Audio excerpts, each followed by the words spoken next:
Hi, myself Dr. Yadati Santosh Deepti, consultant neurophysician, Pratima Hospital, Kukatpalli, Hyderabad.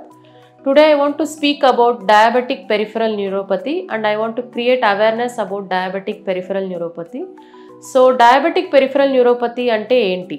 So diabetic patients lo చేతుల్లో మరి కాళ్ళల్లో hands and లెగ్స్లో వచ్చే నరాల సమస్యని డయాబెటిక్ పెరిఫెరల్ న్యూరోపతి అని అంటాము.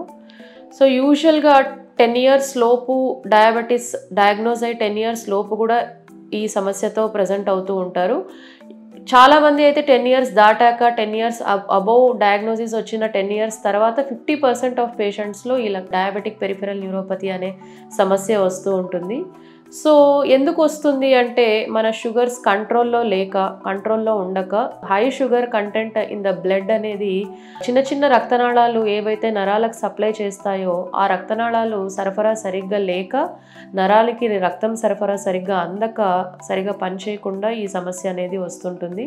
సో నర్వ్లో సిగ్నలింగ్ అన్న ప్రాబ్లం వస్తుంది. సో అప్పుడు ఈ డయాబెటిక్ పెరిఫెరల్ న్యూరోపతి అనే జబ్బు అన్నది డయాబెటిక్స్లో వస్తుంటుంది. సో ఎవరిలో ఎక్కువ శాతం చూస్తాము అంటే వాళ్ళలో డయాబెటీస్తో పాటు స్మోకింగ్ అలవాటు ఉన్న, ఆల్కహాల్ అలవాటు ఉన్న, షుగర్ అసలు కంట్రోల్లో లేకుండా ఉంటుంది అండ్ ఆల్రెడీ డిజీజ్ వచ్చి 10 years దాటుంటుంది వాళ్ళల్లో. అండ్ అండర్లయింగ్ కిడ్నీ డిజీజ్ అంటే ఆల్రెడీ వాళ్ళ కిడ్నీ పేషెంట్స్ అయినప్పుడు వచ్చే అవకాశాలు ఎక్కువగా ఉంటాయి. సో ఏమేం లక్షణాలు చూస్తూ ఉంటామంటే యూజువల్గా అయితే ఎక్కువ మంది తిమ్మిర్లు, మంటలు అనే సమస్యతో వస్తుంటారు.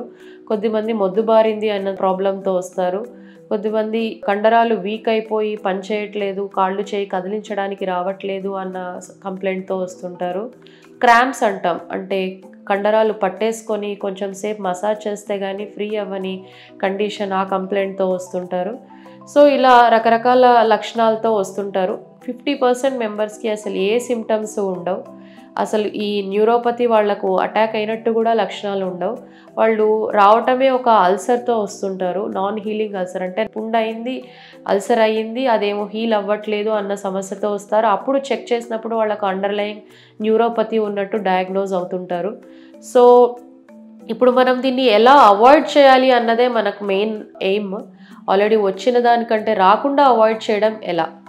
సో రాకుండా ఎలా అవాయిడ్ చేయొచ్చు అంటే మీరు ఈ చెప్పినట్టుగా 50% మెంబర్స్లో అసలు ఏ లక్షణాలు లేక ఒక నాన్ హీలింగ్ అల్సర్తో వస్తారు అని చెప్తున్నాను కదా.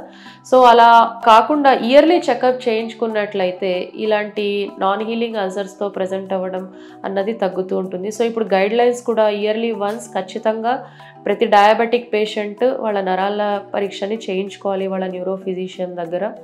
అండ్ HbA1c అన్న ఒక బ్లడ్ టెస్ట్ ఉంటుంది, అది ఖచ్చితంగా 6 నెలలకు ఒకసారి చేయించుకుంటూ ఉండాలి ప్రతి డయాబెటిక్ పేషెంట్.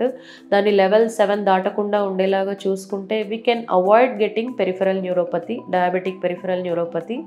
అండ్ ఖచ్చితంగా మన ఫుడ్ని చాలా జాగ్రత్తగా ఉంచుకోవాలి. మన ఫుట్వేర్ విషయంలో కానీ మన ఫుడ్ హైజీన్ కానీ చాలా జాగ్రత్తగా మెయింటైన్ చేయాలి. ఎప్పుడూ కాళ్ళు డ్రైగా ఉండకుండా మాయిశ్చరైజర్గా ఉండేలా చూసుకోవాలి.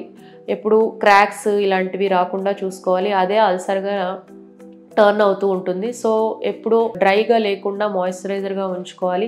అలా అని moisturiser in between fingers apply చేయకూడదు. అలా చేస్తే ఫంగల్ ఇన్ఫెక్షన్స్ ఎక్కువ అవుతాయి ఇన్ బిట్వీన్ ఫింగర్స్ ఎక్కువ మాయిశ్చరైజర్గా ఉంచుకుంటే. సో అది ఒకటి. అండ్ ఫుట్వేర్ విషయానికి వస్తే ఎప్పుడు మెత్తగా ఉండే MCR ఫుట్వేర్ అంటారు, అలాంటి ఫుట్వేరే యూస్ చేయాలి. హార్డ్గా ఉండకూడదు, MCR ఫుట్వేర్ యూస్ చేయాలి. అండ్ ఫ్రంట్ సైడ్ ఎప్పుడు క్లోజ్డ్గా ఉండేలాగా చూసుకోవాలి. టైట్గా ఉండే ఫుట్వేర్ యూస్ చేయకూడదు. ఫింగర్స్ కదిలించగలిగేంత స్పేస్ ఉండేలాగా ఉన్న ఫుట్వేర్ యూస్ చేయాలి. అండ్ సాక్స్ ఎప్పుడు డ్రై అండ్ కాటన్ సాక్సే యూస్ చేయాలి, వెట్ సాక్స్ అస్సలు యూస్ చేయకూడదు. సో అట్లీస్ట్ మనం డేలో ఒక్కసారి అయినా మన ఫుట్ ఎలా ఉంది, మన పాదం ఎలా ఉంది, ఏమైనా బ్లిస్టర్స్ వచ్చాయా, ఏమైనా కట్స్ అయ్యాయా, ఏమైనా చిన్న చిన్న అల్సర్స్ వచ్చాయా అన్నది ముందుగానే డైలీ వన్స్ ఖచ్చితంగా మన ఫుట్ అన్నది మనం చూసుకుంటూ ఉండాలి. సో ఇది ఫుట్వేర్కి సంబంధించి ఫుట్ ఎలా హైజీన్ మెయింటైన్ చేయాలి అన్నది. అండ్ అది కాకుండా మనం తీసుకునే ఆహారంలో న్యూరోపతి లక్షణాలని తగ్గించే ఫుడ్ తీసుకోవడం అన్నది మంచిది. అంటే ఫస్ట్ ఎలాంటి ఫుడ్ తీసుకోకూడదు అంటే మనకు అందరికీ తెలిసిన విషయమే, ఫ్రైడ్ ఫుడ్స్ ఎక్కువ తీసుకోకూడదు, షుగరీ ఫుడ్స్ తీసుకోకూడదు, అండ్ సాచురేటెడ్ ఫ్యాట్స్ అంటాము. అంటే ఈ పిజ్జాస్లో, వైట్ బ్రెడ్లో, పాస్తాలో వీటిల్లో ఉండే సాచురేటెడ్ ఫ్యాట్స్ ఉన్న ఫుడ్స్ తీసుకోకూడదు. అండ్ కాఫీస్, కెఫీన్ ఎక్కువ తీసుకోకూడదు, అండ్ ఆల్కహాల్ ఇవి కూడా అవాయిడ్ చేయాలి, అసలు దాన్ని తీసుకోకూడదు.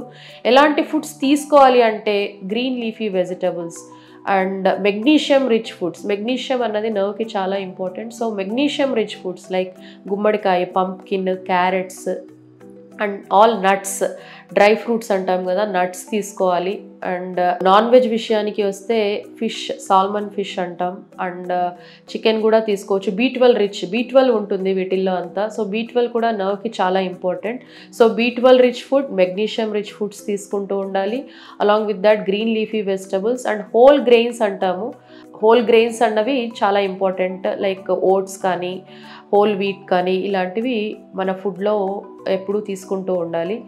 And one more thing, food కాకుండా అంటే ఆల్రెడీ చెప్పినట్టు ఆల్కహాల్ అవాయిడ్ చేయాలి అండ్ స్మోకింగ్ అవాయిడ్ చేయాలి. సో వీటన్నిటి వల్ల మనము డయాబెటీస్, న్యూరోపతి రావడం అన్నది డిలే చేయొచ్చు, ప్రోగ్రెషన్ని ఆపచ్చు, అండ్ కాంప్లికేషన్స్ రాకుండా అన్నది కూడా కంట్రోల్ చేయొచ్చు. కాంప్లికేట్ అయితే ఏమవుతుంది అంటే అల్సర్ కాస్త డయాబెటిక్ ఫుట్ సిండ్రోమ్ అంటాము. అల్సర్ వచ్చేసి అది హీల్ అవ్వక లాస్ట్కి గ్యాంగ్రీన్ వచ్చి యాంపుటేషన్ వరకు, అంటే కాలు తీసేసే స్టేజ్ వరకు వెళ్తుంటారు. సో ఇవన్నీ రాకుండా ప్రొలాంగ్ చేయడానికి మనకు ఇలాంటి ఫుడ్స్ తీసుకోవటం, కొన్ని ఫుడ్స్ అవాయిడ్ చేయటం, మన ఫుట్వేర్ ఎలా ఉంచాలో చూసుకోవటం, మన ఫుడ్ని జాగ్రత్తగా ఉంచుకోవటం, డాక్టర్ని తరచూ కన్సల్ట్ అవ్వటం, ఇయర్లీ వన్స్ న్యూరాలజీ చెకప్ చేయించుకోవటం, అండ్ HbA1c అనే టెస్ట్ చేయించుకోవడం. ఈ జాగ్రత్తలు అన్నిటి వల్ల we can avoid amputations. Thank you.